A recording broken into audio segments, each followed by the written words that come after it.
2026년 4월 25일 토트넘은 드디어 이겼습니다. 2025년 12월 28일 이후 처음으로 4개월 0승 6무 9패, 그리고 오늘 울브스를 상대로 겨우 1대0. 근데 경기 끝나고 기쁜가요? 기쁘지 않죠.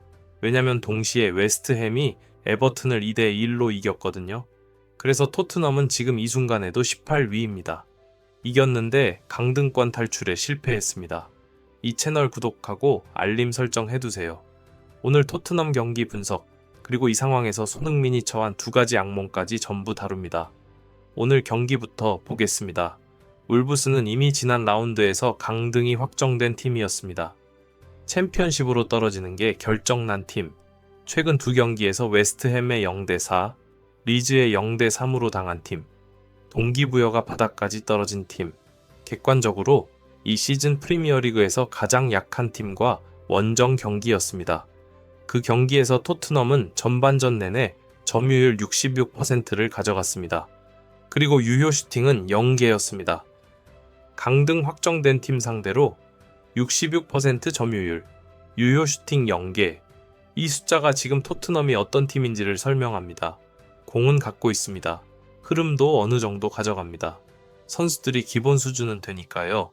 그런데 골이 안 들어갑니다. 결정적인 순간마다 빗나갑니다. 골문 앞에서 막힙니다. 전반전 초반부터 찬스가 나왔습니다.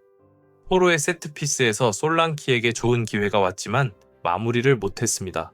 12분에 콜로 무아니에게 결정적인 찬스가 왔는데 골문 근처로도 안 가는 슈팅이 나왔습니다. 13분에 포로가 위협적인 크로스를 넣었지만 수비수가 슬라이딩으로 막았고 이어진 코너킥에서 포로가 홈런을 날렸습니다. 찬스는 있었습니다. 결정력이 없었습니다. 그리고 전반전 중반부터 흐름이 울브스에게로 넘어갔습니다. 강등 확정된 팀에게요. 27분에는 박스 안에서 울브스 공격수에게 완벽한 슈팅 찬스를 내줬는데 솔란키 선수가 수비를 해주면서 간신히 막았습니다. 설상가상으로 도미닉 솔랑키는 전반전 중반에 부상을 당해서 히샬리송으로 교체됐습니다. 경기 플랜이 흔들렸습니다. 후반전에도 마찬가지였습니다. 51분에 사비 시몬스가 결정적인 찬스를 또 놓쳤습니다. 53분에 히샬리송이 중거리 슈팅을 날렸지만 하늘로 날아갔습니다. 64분에는 울브스 공격수에게 단독 찬스를 내줬는데 킨스키 골키퍼가 막아냈습니다. 킨스키가 없었으면 오늘 경기 어떻게 됐을지 모릅니다. 강등 확정된 팀에게 1대0으로 지는 경기가 됐을 수도 있습니다. 그리고 69분에 벤탄쿠르가 코너킥 상황에서 또 결정적인 헤딩을 날렸는데 골키퍼가 막았습니다. 골이 안 들어갑니다. 계속 안 들어갑니다. 흐름이 있는데 못 넣습니다. 그게 이번 시즌 토트넘의 모든 것입니다. 결국 82분에 팔리냐가 코너킥 상황에서 극적으로 골을 넣었습니다. 히샬리송이 문전에서 반볼 슈팅을 했고 그게 팔리냐 앞으로 완벽하게 연결됐습니다. 팔리냐가 두 번째 기둥에서 밀어 넣었습니다. 아슬아슬하게 오프사이드가 아니었습니다. 1대0 경기 끝. 토트넘 팬들은 경기 끝나고 이긴 것처럼 환호했습니다. 그럴 만합니다. 4개월 만에 첫 승리니까요. 12월 28일 이후 처음이니까요. 그런데 동시간대에 웨스트햄이 에버튼을 2대1로 잡았습니다. 그것도 후반 추가 시간에 역전골을 넣으면서요. 결과는 토트넘 34점 18위, 웨스트햄 36점 17위. 그 차이 2점 그대로입니다. 경기에서 이겼는데 강등권 탈출에는 실패했습니다. 댓글로 하나만 알려주세요. 남은 4경기에서 토트넘이 잔류할 수 있다고 생각하시나요? 아니면 이미 결론이 난 것 같으신가요? 여러분의 솔직한 예측을 들고 싶습니다. 남은 일정 보겠습니다. 토트넘이 앞으로 치를 4경기는 에스턴 빌라 원정, 리즈 유나이티드 홈, 첼시 원정, 에버튼 홈입니다. 빌라 원정. 이번 시즌 챔피언스 리그 16강까지 올라간 팀입니다. 오늘 뉴캐슬 잡고 리그 선두를 다시 탈환한 팀입니다. 거기에 원정으로 가야 합니다. 리즈는 오늘 울브스가 당한 팀이니까 승산이 있습니다. 첼시 원정은 쉽지 않습니다. 에버튼 홈은 마지막 경기인데 에버튼도 강등 싸움을 하고 있어서 사활을 걸고 올 겁니다. 현실적으로 4경기에서 9점 이상을 따야 살아남을 가능성이 생깁니다. 지금 경기력으로 9점이 가능할지는 직접 판단하시면 됩니다. 이제 핵심 이야기로 넘어갑니다. 오늘 중계방송에서 나온 말이 있었습니다. 경기 내내 공격진에서 득점을 뽑아낼 결정력을 갖춘 선수가 없다고.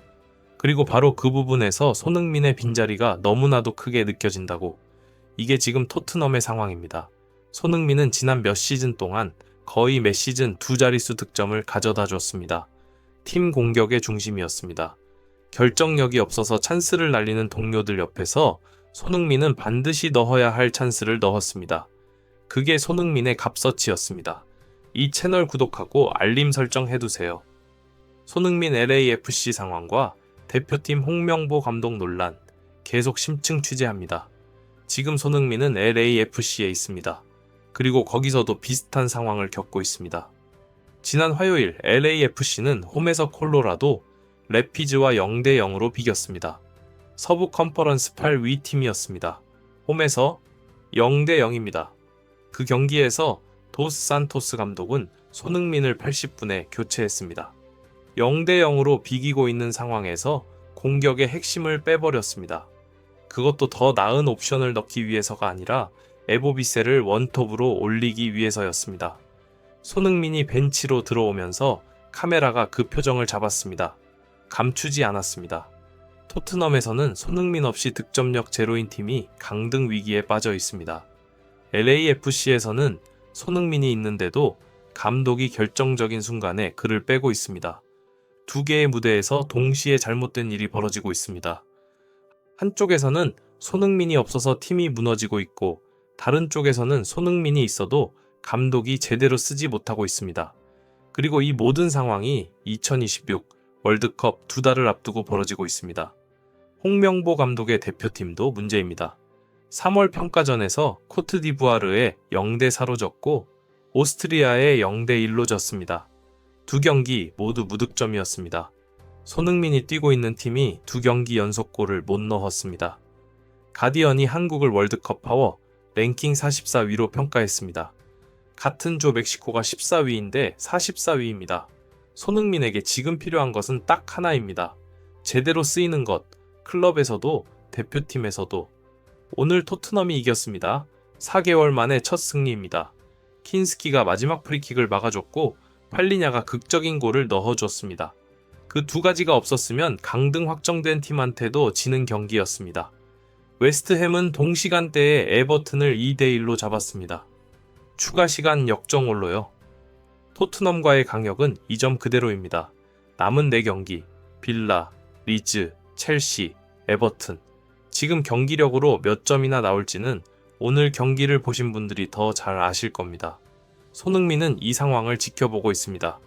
자신이 없는 팀이 강등 위기에 빠진 것을, 자신이 있는 팀에서는 80분에 교체당하는 것을, 월드컵 2달 전에 이 모든 것이 동시에 벌어지고 있다는 것을 댓글로 솔직하게 말해주세요. 토트넘이 잔류할 수 있다고 보시나요? 그리고 지금 손흥민의 상황에서 가장 심각한 문제가 어디에 있다고 생각하시나요? LAFC 감독입니까? 홍명보 감독입니까? 아니면 토트넘이 강등되는 것 자체입니까?